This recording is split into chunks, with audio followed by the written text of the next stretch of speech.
another video ni Pinoy SEO kung asa maghatag og mga free SEO training no. Kaning video padayon ta sa atong website audit no, magisgot ta about favicons o unsa na sila. But before ana mo na ni atong website no, pinoyseo.ph. Dayon nagpagawas kog bag-o nga page, SEO tools, na diri makita sa footer. Naghimo kog page nga listahan no sa mga SEO tools nya ga-update ko ani weekly. No, so kung kinahanglan mo og reference unsa nga mga tools ang dapat gamiton, ana ginahinay kog butang ani weekly ga-update ko ani. Kana sa atong courses, kung wa pa mo ka-enroll, pwede ra mo enroll diri no for free. Na itay free, naapod tay paid nga mga kuan, naapod tay mga coming soon nga mga courses no. Ganahan lang ko makabalo sa inyong feedback kung pwede ka kahimo og mga reviews no ani ato ang mga training para ma-improve nato unsa need improve o unsa man gani ang inyong ma-feedback. Ma-appreciate kayo nato na. So kana mo lang na siya magsugod ta. So mo ni ato ang checklist no nga ma-download ra pod nato diri. Nara pod diri sa footer, download the free SEO checklist. Ana. Magisgot ta about custom favicon. Unsa man ning mga favicon? Kaning mga favicon mo ni sila no kung mo-tan-aw bitaw ta sa atong mga browser tabs. Kani sila, kaning mga icon nga na diri gagmay. Kani sa Google Sheet, YouTube, kani sa mga website, ana. Kung tan-aw na to ang website nato, Pinoy SEO, wala siya no. Blanco. Wala siya favicon. Na unsa man ang mga favicon? Naaba na sila effect sa SEO. Para nako wala sila effect sa SEO no, pero naa sila effect sa credibility o sa usability sa imong website. Example kani mas dali gamiton ang imong website if naay mga icon diri, mga logo nimo nga manggawas. And sa uban search engine, mugawas pud siya like sa kaning DuckDuckGo, gagawas siya na mga favicon so gagawas sa kilid. And actually karon nga year ga-test ani ang Google no, kabasa kog balita nga mga sometime August nag-test sila sa mga mobile result na manggawas na ang mga favicons. Ano mga favicons manggawas na raw? Kani. So kana no kuan na siya, helpful kay na siya para sa usability o sa credibility sa imong website. Munang kinahanglan nato na sila dapat buhaton o dapat maghimo tag custom nga favicon para sa atong website. So sa atong nga case, since wala ni sila, no favicon no, ana. So unsaon man niya to pag-resolve, na ako nakita nga tool na mo ni akong ginagamit, favicon.io no. Free ra ni siya. Kung nakay kopya sa imong logo, imurang i-upload nimo imong logo. Download nimo. Automatic dayon siya muhatag og kuan. So actually nag-download na ko daan. So mo ni siya kana. So na siya lain-lain nga version sa imuhang favicon depende sa unsaing kipangayo.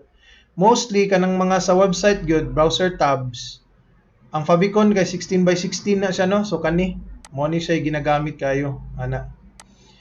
So unsaon na to atong i-add dire ang atong favicon.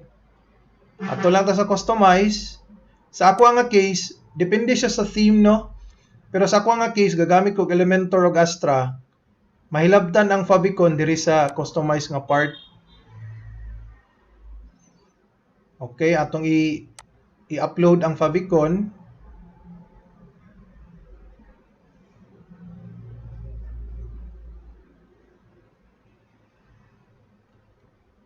Diri ta sa header builder, site title and logo. Dahil na siya sa ubos. Para site icon. May tawag ana. Mag-select ta.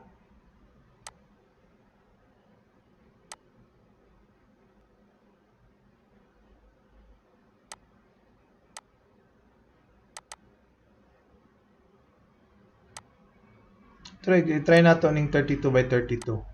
Sana dayon mo kuan, mo adjust. So inana no ang iyang sample.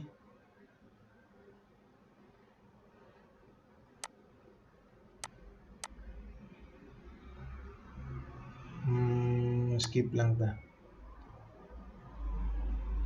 So nana no, nigawas na oh. Nana tay Fabicon, ito lang dayong i-publish.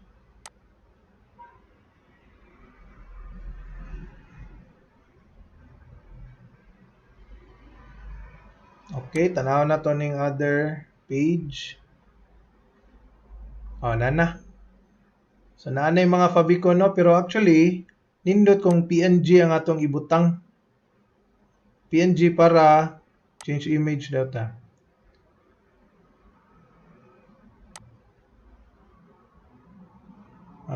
JPEG man no. So na ko yung PNG dire. Kani PNG. So PNG ni siya nga file. Ana tanaw na to. Bali kung ani po din siya no, kung naka-app siya or sa mga cellphone, inani ang mugawas app icon.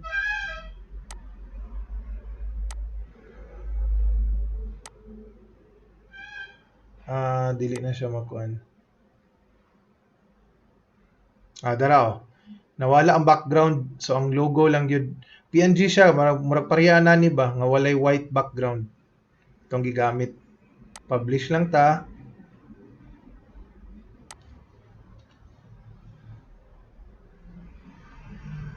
Ana. So kana lang no, mo lang na siya ang pagkuan. Itong kuan created Fabicon and uploaded. So done na ni. Ana. So kana lang no, mo lang na siya sa karon nga video. Ang sunod na to nga video magisguta about image na diri no sa atong course.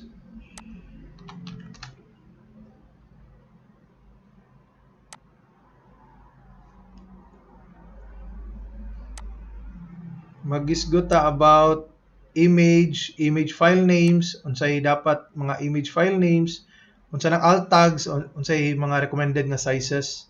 Medyo taas siya nga video. So kana lang. Thank you for watching.